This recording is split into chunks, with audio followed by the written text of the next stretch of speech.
ప్రభుత్వం పేదల ప్రాణాలతో ఆటలాడుతుందని మాజీ ఎమ్మెల్యే రాచమల్లు ఆరోపించారు.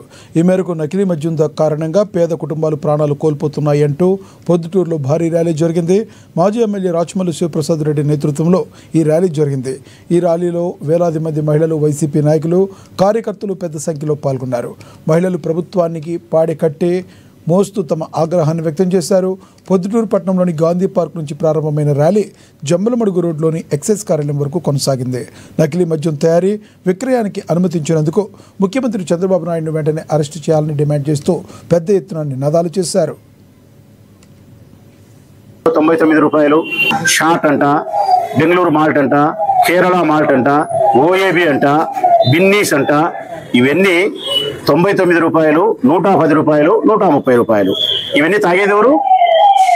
పేద మధ్యతరగతి కుటుంబాలకు సంబంధించిన వారు తాగుతున్నారు. అంటే ఈ రాష్ట్ర ప్రభుత్వము పెద్దలు నకిలీ మద్యాన్ని తయారు చేపించే వెనుక వీళ్ళు ఉండి, తెలుగుదేశం పార్టీ తరఫున పోటీ చేసిన ఇన్ఛార్జ్ జయచంద్రారెడ్డి డైరెక్ట్ గా ముందుకుండి, వెనకల కరకట్ట పెద్దలుండి నకిలీ మద్యాన్ని తయారు చేసి పేదవారి జీవితాలను, ప్రాణాలను టార్గెట్ చేస్తున్నారు.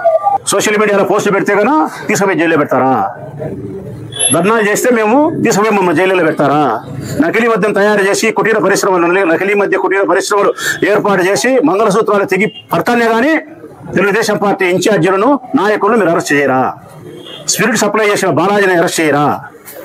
వేల కోట్ల రూపాయలు పేద ప్రజల డబ్బు దోసుకుంటే అది ఎవరు అకౌంట్ల ద్వారా ఎక్కడికి పోయిందని చెప్పి కనిపెట్టరా? నకిలీ మద్యం తయారు చేయడానికి ముడిసరికి ఎక్కడి నుంచి తీసుకొచ్చారని చెప్పి మీరు కనిపెట్టరా? నకిలీ మద్యం తయారు చేయడానికి కావాల్సిన ప్లాంట్ను, అందులో పరికరాలను, ఎక్విప్మెంట్ను ఎవరు తీసుకొచ్చినారు, దాని డబ్బు ఎవరు ఎక్కడ పెట్టారు, ఎవరు ఎక్కడ కొనుగోలు చేశారనే విషయాలు ప్రపంచానికి చెప్పరా?